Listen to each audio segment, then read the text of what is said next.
प्रेमानंद महाराज ने यूथ के बहकते कदमों को लेकर एक बयान दिया था, जिसको लेकर देश भर में बहस छिड़ी हुई है। यहाँ जो स्टूडेंट्स हैं उनसे हम बात करेंगे कि जो प्रेमानंद महाराज का बयान है उस पर इनकी राय क्या है। जो उन्होंने बात बोली है वो कहीं ना कहीं सत्य है। माहौल को देखते हुए कहा है, जो कि बिल्कुल उन्होंने सही कहा है। देखो, बात कुछ हद तक सही भी है, कुछ हद तक गलत भी है। प्रेमानंद जी महाराज ने बोला, जहाँ तक मैं सोचता हूँ वहाँ तक वो सही बोला। टू नॉर्मलाइज्ड, क्या ये बहुत नॉर्मलाइज हो गया है कि बहुत सारे रिलेशनशिप्स में रहना ही बड़ी नॉर्मल चीज़ है। अगर किसी ने इसके अगेंस्ट बोल दी तो इतने सारे लोग क्यों भड़क गए? क्या उनको टारगेटेड फील हुआ? अब एक जो उनका जो उन्होंने कहा है, एक तरीके से वो सही भी है, एक तरीके से वो गलत भी है। मेरे हिसाब से डॉक्टर प्रेमानंद जी ने काफ़ी हद तक सही बोला है। और हमारी जो संस्कृति है वो हमारी कहीं ना कहीं संस्कृति है कि सबको साथ लेके चलने की, अपने परिवार को साथ लेके चलने की। प्रेमानंद महाराज ने यूथ के बहकते कदमों को लेकर एक बयान दिया था, जिसको लेकर देश भर में बहस छिड़ी हुई है। बहस इस बात को लेकर भी कि आखिर वो कौन होते हैं कि आज का जो युवा है वो क्या करे, किस रास्ते से चले और कैसा व्यवहार करे। इसी को लेकर आज हम दिल्ली यूनिवर्सिटी के साउथ कैंपस में है, रामानुजन कॉलेज है, और यहाँ जो स्टूडेंट्स हैं उनसे हम बात करेंगे कि जो प्रेमानंद महाराज का बयान है उस पर इनकी राय क्या है। आप बताएंगे, जो प्रेमानंद महाराज ने अपने बयान में कहा है, उन्होंने यूथ के लिए कहा है, उसमें लड़कियों के लिए भी और लड़कों के लिए भी, लेकिन लड़कियों की तरफ से बहुत ज़्यादा इसका विरोध किया जा रहा है। इसका क्या कारण आप देखते हैं? देखो, पहली बात तो जो उन्होंने बात बोली है वो कहीं ना कहीं सत्य है, क्योंकि आजकल का जो माहौल है वो काफ़ी पहले से काफ़ी चेंज हो चुका है। लोग लिविंग में भी रहते हैं और आजकल ये चाल चलन भी है कि आज लड़का हो या लड़की हो, देखो सबके लिए बात बराबर है कि लोग अपना जो रिलेशनशिप है पहले एक से होता है, फिर दूसरे से होता है। कुछ ही % लोग हैं जो थोड़ा अपना एक के साथ ही पूरा कि भाई इससे ही हमारा पूरा जीवन उसके साथ ही रहेगा। कुछ ही % लोग हैं जो ऐसे हैं, जो कि प्रेमानंद महाराज जी ने कहा भी है। बाकी उन्होंने दोनों लड़कों के लिए भी और लड़कियों के लिए, दोनों के लिए ही बात बोली है कि अगर कोई लड़का या कोई लड़की किसी एक लड़के से के साथ कोई लड़की व्यवहार रहेगी, 2 के साथ रहेगी, 3 के साथ रहेगी, तो ये स्वाभाविक है कि उसका मन एक जगह नहीं ठहरेगा। ऐसा ही सेम उन्होंने लड़कों के लिए बोला है कि अगर एक लड़का एक लड़की, फिर दूसरी, फिर तीसरी लड़की के साथ व्यवहार करेगा तो उसका भी मन किसी एक के साथ नहीं ठहरेगा, जो कि हम आजकल देख रहे हैं काफ़ी शादियां टूटती है। तो उसी का मुझे लगता है मेन कारण यही है कि हमारे लोग अपनी संस्कृति को भूलते जा रहे हैं और जो ये वेस्टर्न की जो सोच है इसको अपना रहे हैं।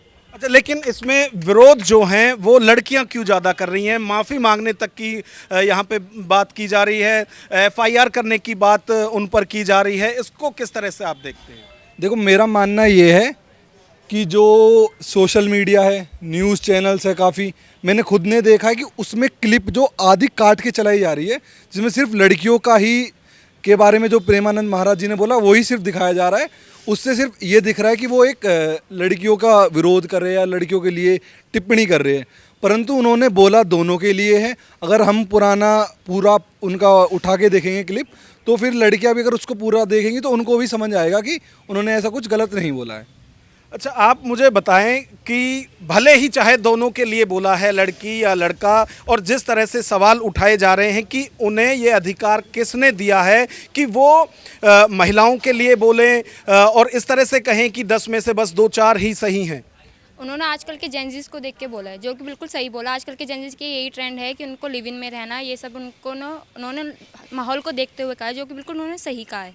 अगर हम पहले अपना ट्रेडिशन देखें तो इस ट्रेडिशन में ऐसी चीज़ें नहीं होती थी, तो कोई लोग टिप्पणी भी नहीं करते थे। आज के टाइम पे ये चीज़ें चल रही है, इसलिए लोग टिप्पणी कर रहे हैं। उनको राइट है, जो दिख रहा है वो सच ही बोल रहे हैं, उसमें कोई दो राय नहीं है।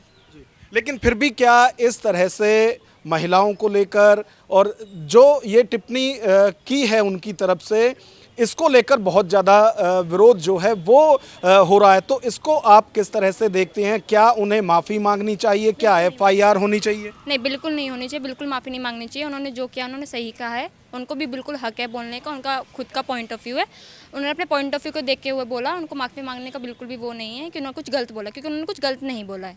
तो नाम पे कोई FIR होनी चाहिए। इन्होंने वैसे अपना पॉइंट ऑफ व्यू दिया है, क्योंकि उनका काम है अपने प्रवचन में सत्य को सामने लाना, तो उन्होंने कोई गलत नहीं किया, ना उन्हें माफ़ी मांगने की जरूरत है, ना FIR की नीड है। अच्छा, लेकिन चुभ बहुत रहा है लोगों को ये। आजकल की संस्कृति ऐसी है देश ऐसे चल रहा है, जेनजीज का ट्रेंड चल रहा है, तो उनके लिए तो है कि उनको लग रहा है कि उनको वही पॉइंट आउट किया है। उन्होंने सबको पॉइंट आउट किया, जो आजकल के ट्रेडिशन के लोग चल रहे हैं उनको सबको पॉइंट आउट किया है। जो स्पेसिफिक अपने ऊपर ले रहे हैं तो उनके में खोट है। बिल्कुल, और यही कहा जा रहा है कि दर्द वहां हो रहा है, दर्द उनको हो रहा है जो इस तरह का व्यवहार रखते हैं, जो प्रेमानंद महाराज ने अपने प्रवचन या उस बयान में किया है। अच्छा, आप बताइए, आप यूथ हैं, जिस तरह से उन्होंने कहा है और सवाल उठाए हैं, उसको लेकर आप कितने उनसे सहमत हैं, या फिर आप भी उस बहस का एक हिस्सा हैं जो उनका विरोध कर रहे हैं? देखो, बात कुछ हद तक सही भी है और कुछ हद तक गलत भी है। सही इस हिसाब से है कि इंसान का मतलब जो पहले होता था कि एक इंसान पे हम टिके हुए हैं, अपना एक लाइफ पार्टनर ढूंढने की कोशिश कर रहे हैं, आजकल वो चीज़ बिल्कुल भी नहीं है हमारे समाज में। आजकल ये हो चुका है कि बस टाइम पास का ज़रिया हो चुकी हैं चीज़ें। तो कई लोगों ने मतलब इस चीज़ को बिल्कुल ही बदनाम कर रखा है, पर ये मॉडर्न वे जो है उतना भी मतलब ख़राब नहीं है जितना इसको बना रखा है। कुछ हद तक सही है, अगर आप लोगों को जानने की कोशिश कर रहे हो उनके बारे में तो गलत नहीं है, बट इंटेंशन मैटर करता है आपका। अगर आपका इंटेंशन इस वे में है कि हमें तो भाई 2 महीने 3 महीने टाइम पास करके छोड़ देना है, या वो है, फिर तो आप शादी भी कर लोगे, चाहे अरेंज कर लो चाहे लव कर लो, पर वो टिकने वाली है नहीं। अगर आपका इंटेंशन इस हिसाब का है कि मुझे एक चाहिए, अपना एक लॉयल लाइफ पार्टनर चाहिए, फिर अगर आप उस चीज़ को चलाने की आपकी मंशा होगी, फिर वो चीज़, वो रिलेशन चलेगा ही चलेगा, चाहे आपकी पसंद का हो चाहे आपकी पसंद का ना हो। इसी वजह से आप देखते हैं कि जो वेस्टर्न कंट्रीज़ है वहाँ पे डिवोर्स रेट बहुत ज़्यादा बढ़ चुका है। यही कारण है कि वहाँ पे कल्चर इस हिसाब का आ चुका है कि बच्चे बहुत ही कम एज से कई सारे रिलेशनशिप्स में रहते हैं, ऑप्शंस बहुत ज़्यादा हो जाते हैं, तो उसी चक्कर में उनका मन फिर एक जगह टिकता नहीं है। अपनी पसंद से शादी भी कर लेते हैं, उसके बाद वो शादी ज़्यादातर चलती नहीं है। वहाँ डिवोर्स रेट अराउंड 40% है जो वाइट्स होते हैं अमेरिका में, और ब्लैक्स के लिए अराउंड 80%। तो यही चीज़ चल रही है। अभी इंडिया में भी यही कल्चर आने वाला है तुम्हारा। अभी अरेंज मैरिज हो रही थी, अब तक सब ठीक था, क्योंकि अरेंज मैरिज में बेसिकली आपकी एक्सपेक्टेशन होती नहीं है, जो मिल गया बढ़िया भगवान ने दिया। जब तुम्हारी लव मैरिज होती है तो होता है कि मुझे चाहिए। अब वो मुझे चाहिए वाली चीज़ इंसान को कभी सेटिस्फाई कर सकती है नहीं। मुझे ये चाहिए, मुझे वो चाहिए, अब मुझे ये मिल गया, उसके बाद भी अपना ये रहता है कि इसमें ये कमी है, हाँ और बेटर चाहिए। तो वो फिर इंसान के मन की बात है, संतुष्टि मिलती नहीं है उस चीज़ से, तो इस वजह से फिर वो डिवोर्स रेट बढ़ ही जाते हैं। बट तुम्हारी मेन चीज़ ये है कि सब मन की बात है, इंटेंशंस की बात है, गलत नहीं है मॉडर्न चीज़। बिल्कुल, जो वेस्टर्न कल्चर है उसकी बदौलत भी, और उसको जिस तरह से फॉलो किया जा रहा है अब भारत में भी, तो उसको लेकर भी डिवोर्स रेट जो है वो ज़्यादा बढ़ रहा है। और यही प्रेमानंद महाराज की तरफ से भी कहा जा रहा था उस बयान में। कुछ और लोग भी हमारे साथ हैं, स्टूडेंट्स हैं, उनसे बात करते हैं। लिव इन रिलेशनशिप जो चल रही है, अब तो ना अरेंज मैरिज ना लव मैरिज, ये तीसरा पैटर्न चल रहा है। जो पहले विदेशों में होता था, पश्चिम में होता था, वो अब अपने देश में भी हो रहा है। इस पर आपकी क्या राय है? इस पे यही है कि लोग वेस्टर्नाइजेशन अपना रहे हैं, कूल बनने के लिए कुछ भी अपना रहे हैं। जैसे कि सोशल मीडिया पे रील वगैरह देख के, टीवी पे मूवीज़ देख के ये वेस्टर्नाइजेशन को अपनाने की सोच रहे हैं। और प्रेमानंद जी महाराज ने बोला, जहाँ तक मैं सोचता हूँ वहाँ तक वो सही बोला, क्योंकि वो सनातन धर्म को बढ़ावा दे रहे हैं। तो वो सनातन धर्म को बढ़ावा दे रहे हैं। हमारा सनातन धर्म पहले ऐसे नहीं होता था, उसमें जो भी चीज़ें थी, एक पत्नी होती थी और घर वाले जिसके साथ शादी करवाते थे उसके साथ रहता था। आजकल तो लोग लव मैरिज, लिव इन में, जैसे आपने कहा कि लिव इन में रहना, तो उसमें लोग ज़्यादा पढ़ रहे हैं। और वो क्लिपें भी जो दिखाई जा रही हैं सोशल मीडिया पे, वो आधी काट के दिखाई जा रही हैं, वरना बातें ऐसी नहीं थी। थोड़ी क्लिपों की भी बदौलत है और थोड़ी प्रेमानंद जी महाराज ने भी बोली थी, तो वही बात है। लोग वेस्टर्नाइजेशन को ज़्यादा अपना रहे हैं। अच्छा, यदि बात की जाए जिस तरह से ये मुद्दा लगातार उठ रहा है, उसमें अब क्या समाज को खुद जो प्रेमानंद महाराज ने आईना दिखाया है उसको देखते हुए क्या सांस्कृतिक रूप से भी बदलाव नहीं लाना चाहिए? और क्या अब वक्त नहीं आ गया है कि जो हमारे साधु संत हैं उनको भी एक मत होकर मंच पर आना चाहिए और समाज को जागरूक करना चाहिए? बिल्कुल होना चाहिए, सारों को सपोर्ट करना चाहिए। जहाँ तक मेरा विचार है कि सारे लोगों को प्रेमानंद जी महाराज का सपोर्ट करना चाहिए। उन्होंने शायद कुछ गलत नहीं बोला मेरे हिसाब से, तो लोगों को भी सुननी चाहिए और साधु संत को जो भी हैं उनका सपोर्ट करना चाहिए। धन्यवाद। बिल्कुल, जो प्रेमानंद महाराज की तरफ से कहा गया या फिर अनिरुद्धाचार्य की तरफ से कहा गया, और एक पुरानी रील वो भी वायरल आजकल हो रही है रितंबरा दीदी की, जिसमें कि जो रील बनाई जाती है अश्लील कंटेंट्स के साथ, उसको लेकर सवाल उठाए थे। अच्छा, आप बताइए, जिस तरह से आजकल बहस छिड़ी हुई है, विवाद छिड़ा हुआ है, इसको लेकर कि व्यवहार कैसा होना चाहिए लड़के लड़कियों के बीच में लेकर, और शादियां जो टूट रही हैं उसका एक कारण यही बताया है कि आज लिव इन में रहते हैं, आज एक से ज़्यादा कई लोगों के साथ रिलेशन में लोग रह रहे हैं। इसको लेकर बहस छिड़ी है, विवाद इस पर हो रहा है। लोग कह रहे हैं प्रेमानंद महाराज या अनिरुद्धाचार्य, जो भी साधु संत ऐसा कह रहे हैं, उन्हें माफ़ी मांगना चाहिए। आप यूथ हैं, आपकी क्या राय है? सर, पहली बात तो इज़ दिस टू नॉर्मलाइज्ड? क्या ये बहुत नॉर्मलाइज हो गया है कि बहुत सारे रिलेशनशिप्स में रहना ही बड़ी नॉर्मल चीज़ है? अगर किसी ने इसके अगेंस्ट बोल दी तो इतने सारे लोग क्यों भड़क गए? क्या उनको टारगेटेड फील हुआ? मतलब अगर आपको टारगेटेड फील हुआ तभी आप उसके अगेंस्ट बोलोगे। अब उनने मतलब प्रेमानंद जी ने तो दोनों जेंडर के बोला था कि फीमेल और मेल, और वो सही चीज़ के लिए बोल रहे थे। वो ये जेंडर वाइज तो उनने कुछ छेड़ा नहीं, उनने बस ये बोला था कि cheating is not justified and multiple relations is also not justified. तो वो तो अच्छी बात बोल रहे हैं। अब अगर आप मल्टीपल रिलेशनशिप्स को बहुत एकदम जस्टिफाइबल और नॉर्मलाइज्ड मानते हो तो I think you feel targeted and then you retaliate कि ओ माय गॉड ये क्या बोल दिया। लाइक मुझे तो कुछ ऐसा फील नहीं हुआ। क्यों मल्टीपल रिलेशनशिप्स, मैं नहीं मानती कि अच्छी चीज़ है। ओके, वी कैन ट्राई कि हाँ भाई अगर एक वर्कआउट नहीं करी तो दूसरी है, बट ये जो आज चल रहा है कि नहीं एक हो गया ब्रेकअप तो दूसरे से कर लो, तीसरे से कर लो, I don't think this is justifiable. And उन्हें दोनों जेंडर के लिए बोला है, तो I don't know why girls are getting so retaliated कि हमारे लिए क्यों ऐसा बोल दिया। अच्छा, ये वेस्टर्न में होता था कि एक से तलाक हुआ, दूसरे से शादी हुई, फिर दोनों की अलग अलग शादी हो गई। उसमें कई बार ये होता था कि मेरे बच्चे और तुम्हारे बच्चे मिलकर हमारे बच्चों को मार रहे हैं, पीट रहे हैं। वो सब अब इंडिया में भी हो रहा है।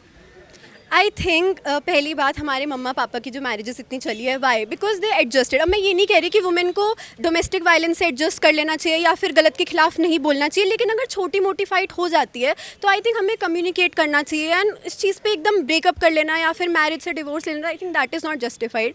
सो हमें उस पर वर्क करना चाहिए। एंड ये वेस्टर्न कल्चर में होता था कि okay we have many alternatives, अगर आप नहीं हो तो दूसरा आ जाएगा। तो I think this is not right. आप अगर किसी के साथ हो तो I think you should give their more focus, your time, your energy to that person, and if you really love that person I think you'll resolve the things out. So I don't think this is the reason कि आप किसी को बोल दो कि अरे अब आपके साथ नहीं बन रही, आपसे छोटी सी लड़ाई होगी तो just leave and move on. तो ये तो वेस्टर्न कल्चर है। डेफिनेटली इंडियन कल्चर में हम अपने पेरेंट्स को ही देख लो, क्या वो छोटी छोटी फाइट्स पे डाइवोर्स कर लेते हैं? नहीं करते ना। तो बस वही चीज़ है। अब अगर आज के यूथ अपने पेरेंट्स से ही नहीं सीख रहे, किसी और से सीख रहे हैं, तो I think it's their values. बिल्कुल, भारत की संस्कृति रही है, यहाँ शादी विवाह जो है उसे 7 जन्मों का बंधन कहा जाता है, और जो हमसे पहली पीढ़ी है उसमें यदि आप देखेंगे तो वो अंतिम सांस तक एक दूसरे का साथ निभाते भी थे। लेकिन अब वेस्टर्न कल्चर है, लोग नया और अलग दिखने के लिए संस्कृति के साथ खिलवाड़ कर रहे हैं, और यही सवाल जो साधु संत हैं उनकी तरफ से उठाए जा रहे हैं, और इसी को लेकर विवाद बहस लगातार छिड़ी हुई है। अच्छा, आप इधर आइए, आप मुझे बताइए, क्या आप मूवी देखती हैं? और जो OTT पर आजकल हो रहा है उसमें जिस तरह से दिखाया जा रहा है, क्या इस सब से जो यूथ है उसके पैर नहीं डगमगा रहे हैं? उससे जो सीख रहा है उसका क्या होगा? नहीं, ये जो OTT वगैरह इस पे सारी चीज़ें दिखाई जाती हैं, चाहे वो मूवीज़ हो या सीरियल्स हो, उसमें कई सारी अश्लील चीज़ें दिखाई जाती हैं जो ना ही सिर्फ एक युवा को ही प्रभावित करेगी, यहाँ तक कि हमारी जो आने वाली पीढ़ी है उस पर भी प्रभावित करेगी। छोटे छोटे बच्चे, ऐसा नहीं होता कि उन सबको अलग कर दिया जाता है। जब मूवी देखते हैं तो सारे आकर के बैठ के देखते हैं, और ऐसा भी बोला जाता है कि हमारी ह्यूमन नेचर है कि हम गंदी चीज़ को ज़्यादा अट्रैक्ट कर लेते हैं, बुरी चीज़ अच्छी चीज़ को नहीं कर पाते। तो वही चीज़ है कि हम इंडिया, मतलब ये जो OTT चैनल मूवी एक लिमिट तक होना चाहिए। कोई भी चीज़ उससे अगर क्रॉस करेगी तो डेफिनेटली वो हार्मफुल है सोसाइटी के लिए। अच्छा, जिस तरह से बॉलीवुड की बात करें, हीरो हीरोइन जो हैं वो आज के यूथ के आदर्श होते हुए जा रहे हैं। अभी एक गौतमी कपूर हैं, राम कपूर की वाइफ, आपने देखा होगा टीवी सीरियल्स में, वो ये कह रही हैं कि वो अपनी बेटी को सेक्स टॉयज देना चाहती हैं गिफ्ट के तौर पर। तो इससे तो और यूथ कहाँ जा रहा है? ये डेफिनेटली ये चीज़ सही नहीं है बिकॉज पेरेंट्स को एक भगवान का दर्जा दिया जाता है इंडिया में अगर हम देखें तो भगवान हमें कभी भी ये सारी चीज़ों के लिए फोर्स नहीं करेंगे कि तुम ऐसी चीज़ों की तरफ जाओ। तो अगर कोई पेरेंट्स इन चीज़ों की तरफ अपने बच्चों को लेकर के जा रहे तो डेफिनेटली ये बहुत गलत चीज़ है और ये हमारा और इंडियन ये वो लोग हैं जिन्हें आज का यूथ आदर्श मानता है। आदर्श मान रहा है, वही लोगों को वही आदर्श मानने। अब वो जो देखेगा यूथ जिस चीज़ को मूवीज़ वगैरह में देगा उसी को ही देगा कि ऐसा ही चल रहा है, फिर वो उसको कॉपी करने की कोशिश करता है, फिर वही चीज़ें आगे बढ़ने लग जाती हैं और फिर उसको यही लगता है कि जो मैं कर रहा हूँ वही सही है। जो सवाल था प्रेमानंद महाराज से वो यही था कि शादियां आजकल टिक नहीं रही हैं, वो पसंद से हो या परिवार की पसंद से हो। लेकिन अब जिस तरह का उबाल उनके बयान के बाद आया है, तो ये जो लोग इस पर बहस कर रहे हैं, जो माफ़ी मांगने की बात कर रहे हैं, जो एफआईआर की बात कर रहे हैं, ये कौन लोग हैं? ये वही लोग हैं जो ये वही लोग हैं जो ये चाहते हैं कि ये सारी चीज़ें कंटिन्यू रहे। अब कोई भी नहीं चाहेगा कि उनका पार्टनर किसी और के साथ रहे, या कोई भी नहीं चाहेगा कि उनके बच्चों का पार्टनर ऐसे उनके साथ धोखाधड़ी कर दे, या जैसे आजकल चल रहा है कि उनकी पति ने उनको मार दिया या फिर पत्नी ने। ये सारे क्राइम्स बहुत ज़्यादा ही सुनने में आ रहे हैं। तो ये सारी चीज़ों को मद्देनज़र रखते हुए प्रेमानंद महाराज जी ने ये सारी चीज़ें कहीं। अगर उन्हें ये चीज़ें कंटिन्यू करनी अच्छी लग रही हैं तो वो ऐसी बातें करते रहें, कोई दिक्कत नहीं। अच्छा, अभी जिस तरह की बहस देश में छिड़ी हुई है कि हमारे जो साधु संत हैं इनको क्या अधिकार है इस तरह से लड़कियों पर या युवाओं पर टिप्पणी करने का, और लोग माफ़ी मांगने की बात कर रहे हैं कि प्रेमानंद महाराज पर एफआईआर हो, यहाँ तक की बात हो रही है, तो किस तरह से आप देखते हैं? देखिए, वो हमारे एक तरीके से लोगों ने गुरु मानते हैं। अब जो गुरु का आदेश होता है वो लोगों को मानना पड़ता है। अब एक जो उन्होंने कहा है, एक तरीके से वो सही भी है, एक तरीके से वो गलत भी है। जो आजकल जो यूथ है वो यही चाहता है कि पहले हम एक दूसरे को जानें, फिर एक दूसरे के साथ रहें। बिना जाने आजकल कौन किसी के साथ होता है रहना। पर जो हमारे जो पुराने समय में देखेंगे आप कि जो जैसे हमारे माँ बाप हो गए, बड़े बुजुर्ग हो गए, सब यही होता था, सबकी अरेंज मैरिज हो जाती थी, कोई एक साथ रहता ही नहीं था, बस परिमान। लेकिन समस्या यहाँ पर ये है कि जो उन्होंने सवाल उठाया है, आप एक दूसरे को जानो पहचानो, लव मैरिज करो, अरेंज मैरिज करो, वहाँ तक किसी को कोई दिक्कत नहीं है। लेकिन आजकल जो एक सर्प का ऐड आता है ना, पहले इस्तेमाल करो फिर विश्वास करो, उसकी तरह जो लिव इन में जो लोग रह रहे हैं, क्या ये संस्कृति के हिसाब से या यूथ के हिसाब से कितना ये सही है? यूथ के हिसाब से ठीक है। संस्कृति में ऐसा नहीं लिखा है कि हमें ऐसा करना चाहिए ना नहीं करना चाहिए, पर जैसे लोगों को ठीक लगे वैसा अच्छी बात है, क्योंकि लोग जानेंगे तभी तो एक दूसरे को पहचानेंगे। देखो, आपने कितने केस देखोगे डाइवोर्स के भी, कोई जान भी लेता है और टूट भी जाते हैं उनके। पर ये सब मन की भावनाएं हैं कि लोग कैसे चाहते हैं। अच्छा, कुछ और लोग भी हमारे साथ हैं, आप आइए। डॉक्टर देवेंद्र नागर हैं, यहाँ पर प्रोफेसर हैं, वो बच्चों को पढ़ाते हैं। इनके जो स्टूडेंट्स हैं उनके विचार हमने सुने हैं, बेबाकी से जो स्टूडेंट्स हैं वो यहाँ पर अपना पक्ष रख रहे हैं। डॉक्टर साहब, आप इस पूरी कंट्रोवर्सी को किस तरह से देखते हैं? मेरे हिसाब से डॉक्टर परमानंद जी ने काफ़ी हद तक सही बोला है, और हमारी जो संस्कृति है वो हमारी कहीं ना कहीं संस्कृति है कि सबको साथ लेके चलने की, अपने परिवार को साथ लेके चलने की। और जब जीवन साथी की बात आती है तो जीवन साथी जिससे भी जुड़ना है अच्छी तरह से जुड़ना, मन और पवित्र मन के साथ जुड़ना है और जीवन भर साथ रहना है। तो हमारी संस्कृति तो यही कहती है कि जिसके भी साथ जुड़ना है पूरे जीवन भर साथ रहना। लेकिन प्रोफेसर साहब, ये प्रवचन तो आजकल साधु संतों के ही लोगों को, यूथ को पसंद नहीं आ रहे, आप भी प्रवचन ही दे रहे हैं। इसमें हम मेरा जो व्यू ये है कि युवा काफ़ी हद तक टेक्नोलॉजी के ऊपर डिपेंड है। टेक्नोलॉजी हमें कहीं ना कहीं हमारे जो पेरेंट्स के साथ या हमारे बच्चों के साथ जो संवाद, आपसी संवाद है, वो कम होता जा रहा है। उसकी दूरी का कहीं ना कहीं टेक्नोलॉजी जिम्मेदार है। दूसरा, कहीं ना कहीं हमारा आपसी संवाद जिम्मेदार है। हम कहीं ना कहीं अपने बच्चों के साथ, अपने पेरेंट्स के साथ नहीं बैठते, जिनसे हम कहीं ना कहीं आपसी जो कल्चर है, आपसी संस्कृति है और हमारी जो सबको साथ रहने वाली जो मेंटलिटी है वो ख़त्म होती है। न्यूक्लियर फैमिली जब से हुई है उसके बाद से ये समस्याएं ज़्यादा बढ़ी हैं। जब जॉइंट फैमिली थी तब उतना नहीं था, आप ये कह रहे हैं? हाँ सर, मेरा भी यही कहना है कि जब पहले एक साथ फैमिली रहती थी तो तब इस तरह की प्रॉब्लम नहीं रहती थी। अब चूँकि युवा टेक्नोलॉजी पे डिपेंडेंट है, टेक्नोलॉजी कहीं ना कहीं हमारी ग्लोबल से आपस में जोड़ती है और हम कहीं ना कहीं वेस्टर्न कल्चर को इन्फ्लुएंस करते जा रहे हैं और उसमें हम ये क्राइटेरिया नहीं फिट कर पा रहे कि क्या चीज़ सही है, क्या चीज़ गलत है, टेक्नोलॉजी कितनी पॉजिटिव है, कितनी नेगेटिव है और हम अपने जो पेरेंट्स के साथ पार्टनर को चुनने के लिए जो हमें क्राइटेरिया चाहिए वो हम कितना उसको फिल्टर कर सकते हैं, कितना यूज कर सकते हैं, कितना पॉजिटिव ले सकते हैं, ये हमारे ऊपर डिपेंड है।